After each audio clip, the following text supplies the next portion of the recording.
नमस्कार दोस्तों, आपका स्वागत है आपके अपने YouTube चैनल पे। पिछली वीडियो में हमने आयत पढ़ा था और इस वाली वीडियो में हम पढ़ने वाले हैं वर्ग। तो चलिए शुरू करते हैं बिना वक्त गवाए। वर्ग होता क्या है, पहले हम उसको जान लेते हैं कि वह चतुर्भुज जिसकी चारों भुजाएं क्या होती हैं, बराबर होती हैं। चारों भुजाएं बराबर होती हैं कि यानी जितना ही ए बी है उतना ही बी सी होगा, उतना ही डी सी होगा और उतना ही डी ए होगा। अगर ये ए है तो ये भी ए होगा, ये भी ए होगा, ये भी ए होगा। तो इसके कुछ बेसिक फार्मूले क्या होते हैं। वर्ग का क्षेत्रफल बराबर भुजा का स्क्वायर। भुजा का स्क्वायर क्यों होता है? जैसे हम लोगों ने आयत का क्षेत्रफल पढ़ा था, लंबाई गुणे चौड़ाई। तो अगर हम देख लें, जब ये भी ए है और ये भी ए है तो उसी के हिसाब से अगर हम ए गुणे ए लिखें तो क्या हो जाएगा, ए का स्क्वायर।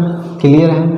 तो यहाँ पर भुजा स्क्वायर लिखना कोई गलत काम नहीं है, क्योंकि जब भुजाएं तो बराबर ही हैं तो हम इसको लिख सकते हैं भुजा का स्क्वायर। इतना क्लियर है। अब एक होता है वर्ग का परिमाप। फार्मूला वर्ग का परिमाप बराबर क्या होता है, 4 गुणे भुजा। अब ये भी अब समझने वाली बात है कि परिमाप का मतलब क्या होता है कि चारों तरफ की माप। यानी अगर हम ए से चले बी तक ए हुआ, बी से चले हम सी तक 2a हुआ, फिर डी सी से चले हम सी से चले डी तक 3a हुआ, और फिर डी से चले ए तक 4a हुआ। क्या हुआ, 4a हो गया। तो ये क्या है, भुजा ही तो है एक। तो 4 गुणे हम भुजा लिख सकते हैं, तो वही लिखा गया है। तो इसमें तो कोई समस्या नहीं होने। फार्मूला याद नहीं करने होते हैं, फार्मूले आप समझ लो, याद करने की कोई ज़रूरत ही नहीं है। अब एक फार्मूला होता है विकर्ण का। अब ये होता है विकर्ण, डी बी विकर्ण होता है। तो आप देखो कि एक त्रिभुज बन रहा है, ए डी बी एक त्रिभुज बन गया, और वो भी कौन सा, समकोण त्रिभुज। तो यहाँ पे आप पाइथागोरस प्रमेय लगा दो। पाइथागोरस प्रमेय क्या कहती है, कर्ण का स्क्वायर बराबर आधार का स्क्वायर प्लस लंब का स्क्वायर। क्लियर है? तो अब हमें पता है कि आधार कितना है, ए स्क्वायर लिख देंगे, और लंब भी आपका ए ही है क्योंकि इसकी चारों भुजाएं बराबर हैं, तो प्लस ए स्क्वायर ये भी हो जाएगा। टोटल कितना हो जाएगा, 2a स्क्वायर हो जाएगा। और इधर कितना था, कर्ण का स्क्वायर। क्या है कर्ण, कर्ण वही विकर्ण है, डी को ही तो हमने विकर्ण कर्ण माना हुआ है। तो स्क्वायर उधर जाएगा तो रूट में चला जाएगा, तो √2 तो ऐसे ही बचेगा, और ए पे स्क्वायर है तो यानी ए। तो क्या फार्मूला क्या हो जाएगा, √2 गुणे भुजा क्या हो जाएगा, विकर्ण बराबर, ऐसे इधर लिख देते हैं, वर्ग का विकर्ण बराबर कितना हो जाएगा, √2 भुजा, √2 भुजा। तो ये तो हो गए आपके बेसिक फार्मूले की बात। क्या हो गई, बेसिक फार्मूले की बात। तो आइए लगाते हैं कुछ इसके सवाल और क्लियर करते हैं। हाँ, तो शुरू करते हैं। पहला सवाल क्या कह रहा है कि किसी वर्गाकार खेत की भुजा 45 मीटर है, तो क्षेत्रफल बताओ। तो कोई वर्गाकार खेत है, कोई वर्गाकार खेत आपको दे रखा है और जिसकी भुजा 45 मीटर की दे रखी है। कितनी, 45 मीटर की दे रखी है।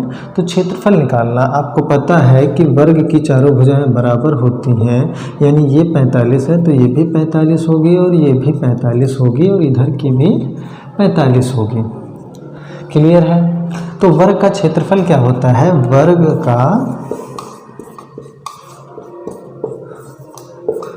का क्षेत्रफल क्या होता है, भुजा स्क्वायर। क्या होता है, भुजा का स्क्वायर। तो भुजा कितनी दे रखी है, 45 का स्क्वायर। ठीक है, क्लियर है? तो 45 का कितना होता है, 2025। यही आपका आंसर है। कितना, वर्ग मीटर, मीटर में दिया है ना, तो वर्ग मीटर। क्लियर है?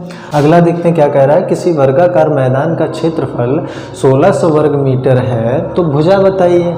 देखिए इसमें क्षेत्रफल दे रखा है और हमें पता है क्षेत्रफल, वर्ग का क्षेत्रफल क्या होता है, भुजा का स्क्वायर। तो वर्ग का क्षेत्रफल क्या होता है, वर्ग का क्षेत्रफल बराबर क्या होता है, भुजा का भुजा स्क्वायर।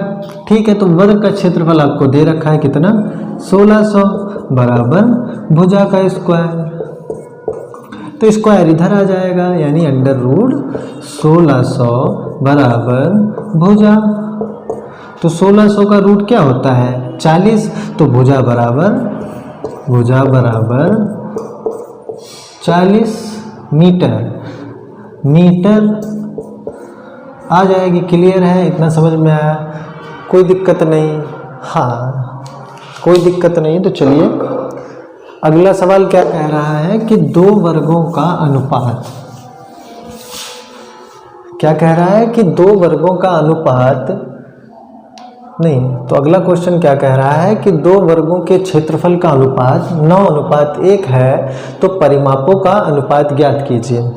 देखिए मैंने कहा एक ए है और एक बी है, एक ए है और एक बी वर्ग है। तो ए का क्षेत्रफल, ए वर्ग का क्षेत्रफल बटे बी वर्ग का क्षेत्रफल कितना दे रखा है, 9:1 दे रखा है।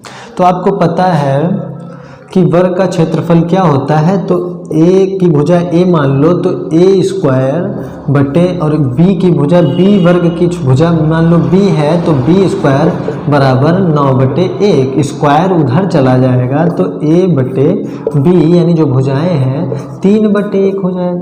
क्लियर है, यानी अब ए वर्ग की भुजा जो है, ए वर्ग की भुजा कितनी हो गई, मान लो 3 सेंटीमीटर हो गई, 3 सेंटीमीटर मान लेते हैं।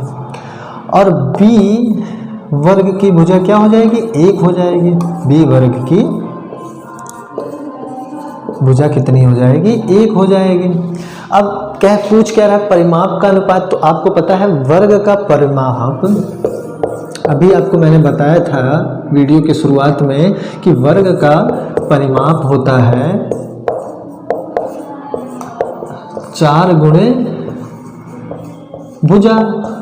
तो आपने भुजा निकाल ली है, यहाँ पे भुजा आपने निकाल ली है। तो ए वर्ग की भुजा 3 सेंटीमीटर और बी वर्ग की भुजा 1 सेंटीमीटर तो आप रख देते हैं। तो माना ए वर्ग का परिमाप, ए का परिमाप